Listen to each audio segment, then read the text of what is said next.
నిరీక్షణం అరెరే పాపమని జాలిగా చూసే జనం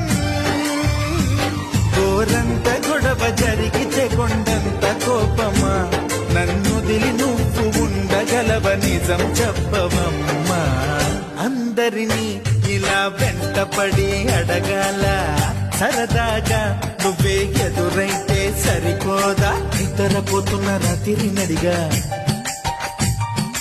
గుటికి చేరిన గువ్వల నడిగా చల్లగాలి నడిగా ఆ చందమామ నడిగా ప్రియురాలి జాడ చెప్పరేమని అందరినీ ఇలా వెంటపడి అడగాల సరదాగా నువ్వే ఎదురైతే సరిపోదా